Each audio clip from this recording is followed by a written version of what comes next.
গল্প বলি, সে গল্প থেকে অনেক কিছু শেখার আছে। আজ থেকে অনেক দিন আগে যার কথা বলছি সে একটা মাল্টিন্যাশনাল কোম্পানির কান্ট্রি হেড। দীর্ঘদিন তার সাথে কাজ করার সৌভাগ্য হয়েছিল। তো তার জীবনীর অনেক কিছু শেখার আছে, যেটা সামনের ভিডিওগুলোতে আমি পর্যায়ক্রমে বলবো। যাই হোক, এখন যে কথাটা বলছি, যে কাজ শেখা, ভিতরের আগ্রহ।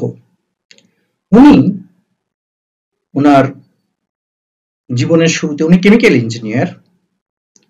উনি পাশ করার পর চাকরি তখনও হয়নি। উনি ওনার স্বপ্ন, উনি একটা প্রতিষ্ঠানের সর্বেসর্বা, দ্যাট ইজ একবারে টপ পজিশনে উনি একটা প্রতিষ্ঠানে কাজ করবেন, এটা ওনার জীবনের স্বপ্ন। কিন্তু প্রথমেই তো আর সবকিছু হওয়া যাবে না। উনি সবে পাশ করেছেন, এখনো কোন পাশ করেননি, ইন্টার্নশিপ করছেন, এরপরে তো চাকরির ব্যাপার। উনি এই সময়ে কি করতেন, উনি উনি হাত খরচের যে টাকাটা সামান্য পেতেন, সেটা নিয়ে উনি মাঝে মাঝে ট্রাকের পিছনে উঠে বিভিন্ন প্রত্যন্ত অঞ্চলে বিভিন্ন ফ্যাক্টরিতে যেতেন। বিভিন্ন ফ্যাক্টরির মেকানিক টিম তাদের সাথে চায়ের দোকানে উনি তখনকার জামানায় 2-3 টাকা খরচ করতেন সর্বোচ্চ, তাদের সাথে বন্ধুত্ব করেছিলেন। এবং বিভিন্ন ফ্যাক্টরি থেকে বিভিন্ন টাইপের মেশিনের তাদের সাথে বন্ধুত্ব, চা খাওয়া, কাউকে একটা বিস্কিট খাওয়ানো, কাউকে একটা সিগারেট খাওয়ানো, মেকানিক। সেইভাবে উনি বিভিন্ন মেশিনের ক্যাটালগ গুলো একটা করে জোগাড় করলেন। কেন? কারণ উনি একা তো সব মেশিনের মেকানিক হবেন না, সবকিছু হবেন না। কিন্তু ওনার দূরদর্শনটা অন্য জায়গায়। সুদূর প্রসারী দৃষ্টিতে উনি দেখলেন যে উনি যেহেতু কাজ করে করে এত অভিজ্ঞতা ইয়ে করতে পারবেন না, কিন্তু উনি যদি এই মেশিনগুলোর ডাটা, উনি একটা ডাটাবেস তৈরি করে বিভিন্ন আঙ্গিকে, যে কার ক্যাপাসিটি কত, কার কার্যকারিতা কত, তার লিমিটেশন কি, কোন কোন জায়গায় মেশিনগুলো খারাপ হয় এবং কি কি ভাবে সেগুলো ঠিক করতে হয়, উনি সেই ক্যাটালগ গুলো নিয়েছেন। আবার চা খাওয়ার ছলে সেই মেশিনগুলো কি সমস্যা হয়, কিভাবে তারা সমাধান করে, সে গল্পগুলো উনি শুনতেন। সে সময়ে মোবাইল আবিষ্কার হয়নি, কিন্তু উনি এই জিনিসগুলো ছোট রেকর্ডারে রেকর্ড করতেন। পকেটে রেকর্ডার থাকতো, উনি রেকর্ড করতেন, বাসায় নিয়ে এসে সেগুলোকে উনি লিখে ফেলতেন।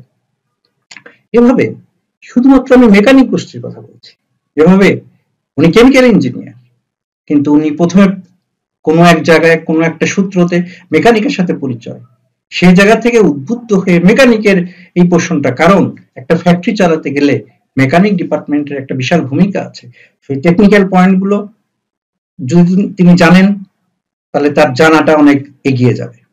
সেই জন্য তিনি প্রথম সুযোগ পেয়ে নেটওয়ার্কের মাধ্যমে একজনের কাছ থেকে আরেকজনের পরিচয়, আরেকজনের কাছ থেকে আরেকজনের পরিচয়, আরেকজনের কাছ থেকে আরেকজনের পরিচয়, এভাবে উনি মেকানিকদের কাছ থেকে ডাটা নিয়ে সে ডাটাগুলো নিয়ে নিজেকে সমৃদ্ধ করেন। তার অর্থ উনি সব মেশিনের এক্সপার্ট না,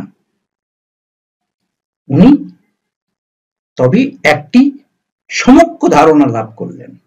এটা তো গেল মেকানিকের কথা। ঠিক এইভাবে ওনার কাছে যখন 1700 টাইপের মেশিনের, বিভিন্ন টাইপের machine, even generator, boiler, sewing machine, এভাবে বিভিন্ন মেশিনের সম্পর্কে যখন আইডিয়া হলো, উনি তখন বেছে নিলেন আরেক গ্রুপ।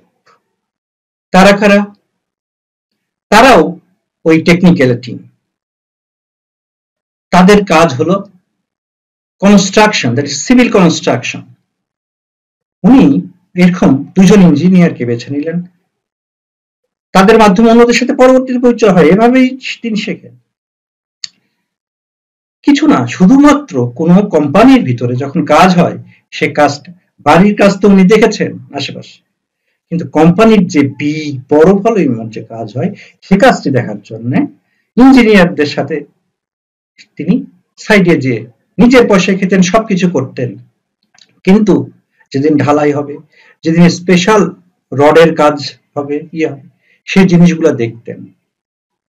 ইঞ্জিনিয়াররা যখন, কোয়ালিটি ইঞ্জিনিয়াররা যখন এই ফল্ট গুলো খুঁজে বের করতো, ফল্ট গুলো ধরতো, সেই সম্পর্কে মাথায় আইডিয়া নিয়েছেন। কারণ উনি জানতেন, উনি যখন কোনো কোম্পানির বড় পজিশনে থাকবেন, উনার সময়ে হয়তো কোন জায়গায় কনস্ট্রাকশন হলে সে জায়গায় তাকে সুপারভিশন কিছু করতে হতে পারে, বাট কিছু ধারণা তার থাকতে হতে পারে, তা নাহলে সবাই তাকে ভুল বোঝাতে পারে। সুতরাং তিনি শিখেছেন এইভাবে।